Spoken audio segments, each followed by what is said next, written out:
Welcome to our channel TPN Telugu Prabha. నేను మీ journalist అగ్నిమూర్తి. గట్టా కుస్తీ, తెలుగులో చెప్పుకోవాలంటే మట్టి కుస్తీ, 2022లో వచ్చినటువంటి ఆ సినిమా మంచి విజయమే సాధించిందని చెప్పాలి. భర్త ఇంట్లో పని పాటలు చేసుకుంటా ఉంటే భార్య కుస్తీ ఒకవైపు ఉద్యోగం చేస్తూ ఇంకోవైపు కుస్తీ పోటీల్లో మల్ల యోధురాలుగా విజయాలు సాధించడం అనేటువంటి కాన్సెప్ట్ ఏదైతే ఉందో అది చెప్పుకోదగ్గ రీతిలో ఆదరణ పొందిందని చెప్పాలి. విష్ణు విశాల్ కెరీర్ కి సంబంధించి గట్టా కుస్తీ అనేది అంటే ఒక మరపురాని సినిమాగా నిలిచింది. అందు గురించే ఆ సినిమాకి సీక్వెల్ తీయాలన్నటువంటి ఆలోచన ఆయనలో కలిగి కొంతమంది పార్ట్నర్స్ తో కలిసి ఈ సినిమాని ఆయన ప్రొడ్యూస్ చేశారు. సో మరి 3 రోజుల్లో ఈ సినిమా ఎలాంటి కలెక్షన్ సాధించింది బాక్స్ ఆఫీస్ వద్ద. ఆల్రెడీ మనం మొదటి రోజు ఈ సినిమా సాధించినటువంటి కలెక్షన్ గురించి చెప్పుకున్నాం. ఒరిజినల్ సినిమా ఏదైతే 4 సంవత్సరాల క్రితం వచ్చిందో దానికంటే మొదటి రోజు 3 కలెక్షన్ ని ఈ సీక్వెల్ రాబట్టింది అని చెప్పుకున్నాం. మరి ఇప్పుడు ఫస్ట్ వీకెండ్ అయిపోయింది. ఒక్కసారి గనక ఈ వీర కీర్తి అంటే ఆ భార్యాభర్తల పాత్రల పేరు, కీర్తి పాత్రలో ఐశ్వర్యలక్ష్మి, అలాగే వీర అనేటువంటి భర్త పాత్రలో విష్ణు విశాల్. మరి ఈ సినిమాకి వచ్చినప్పటికి మళ్ళీ ఒక 6 సంవత్సరాల వాళ్ళ కూతురు కూడా యాడ్ అయింది ఈ సినిమాలో. ఎందుకంటే ఒరిజినల్ స్టోరీ జరిగినటువంటి 6 ఏళ్ల తర్వాత ఈ సినిమా కథ మొదలవుతుంది, పార్ట్ 2 కథ. మరి అందులో మదిమలార్ అనేటువంటి క్యారెక్టర్లో జారా అనేటువంటి చైల్డ్ ఆర్టిస్టు చాలా చక్కగా నటించి అందరి మెప్పును కూడా పొందింది ఆ పాప.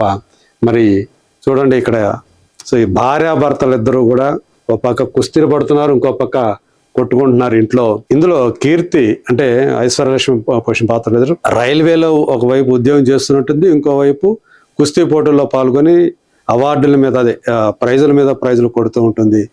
మరి వాళ్ళిద్దరి మధ్య మళ్ళీ గొడవలు ఎందుకు వచ్చాయి? సో ఈ సాధారణంగా భార్యకి గనక కెరీర్ లో ఒక ఆడపిల్లకి గనక భర్త కంటే కూడా ఎక్కువ పేరు వస్తుంటే సమాజంలో ఖచ్చితంగా వాళ్ళిద్దరి మధ్య పొలలు పెట్టి ఏదో విధంగా భర్తతోటి భర్తే నేనే నీకంటే కూడా ఎక్కువ, నాదే ఆధిపత్యం అని చెప్పేసి నిరూపించుకోవాలని నూరు పోస్తూ ఉండేటువంటి కొంతమంది ఉంటారు. అలా ఒక వ్యక్తి ఎలా వీళ్ళ మధ్య చిచ్చు పెట్టాడు ఈ పార్ట్ 2లో. సో దాని మీద నడిచినటువంటి డ్రామానే ఈ గట్టా కుస్తీ 2. మరి 3 రోజులు గడిచేటప్పటికి, ఫస్ట్ వీకెండ్ గడిచేటప్పటికి ఈ చల్లా అయ్యావు అనే డైరెక్టర్ రూపొందించినటువంటి ఈ సినిమా ఇండియా వ్యాప్తంగా 16,61,00,000 రూపాయల గ్రాసును సాధించింది అని చెప్పి ట్రేడ్ వర్గాలు తెలియజేశాయి. ఇక ఓవర్సీస్ లో 2,66,00,000 రూపాయలు వచ్చింది. అలాగే ప్రపంచవ్యాప్తంగా చూసుకుంటే 19,27,00,000 రూపాయలు. సో అఫీషియల్ పోస్టర్ అయితే 22 కోట్లు వచ్చినట్టుగా విష్ణు విశాల్ తన సోషల్ మీడియా హ్యాండిల్ ద్వారా తను ఆ పోస్టర్ని షేర్ చేశాడు. బట్ ట్రేడ్ వర్గాలు అందించింది మాత్రం 19.27 crores గ్రాస్ అని వరల్డ్ వైడ్ గా. అందులో సో తమిళ సినిమా, ప్రధానంగా తమిళ సినిమా కాబట్టి ఇది 14,71,00,000 రూపాయలని ఆ తమిళనాడులోనే గ్రాస్ రూపంలో వసూలు చేసింది. కర్ణాటకలో 1,21,00,000, కేరళలో 56 లక్షలు, తెలుగు రాష్ట్రాలు వచ్చేటప్పటికి 6.5 లక్షల రూపాయలు వచ్చాయి. ఇక మిగతా ప్రాంతాలు చూసుకుంటే 6 లక్షల రూపాయలు వచ్చాయి. సో ఇది 27 కోట్ల రూపాయల బడ్జెట్ తోటి తయారైనటువంటి సినిమా అని చెప్పి తెలుస్తూ ఉంది.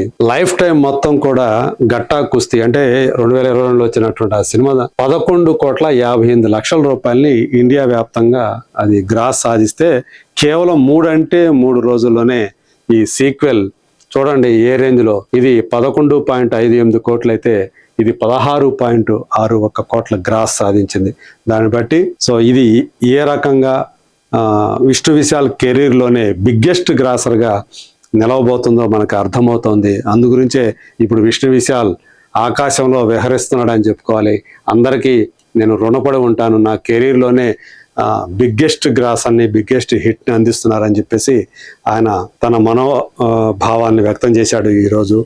మరి చూద్దాం ఈ మట్టి కుస్తీ అనేటువంటి సినిమా విష్ణు విశాల్ కెరీర్లో బిగ్గెస్ట్ గ్రాసర్ కాబోతుంది అనేది ఒక వాస్తవం. కానీ ప్రస్తుతం ఉన్నటువంటి ఆ ట్రెండ్ అది చూస్తుంటే ఖచ్చితంగా అతి సునాయాసంగా 25 కోట్ల రూపాయల గ్రాస్ని ప్రపంచవ్యాప్తంగా ఇది సాధించబోతుంది. సెకండ్ వీకెండ్ నాటికి మరి అది ఏ రేంజ్కి వెళ్తుంది ఏంటి అనేది let us wait and see.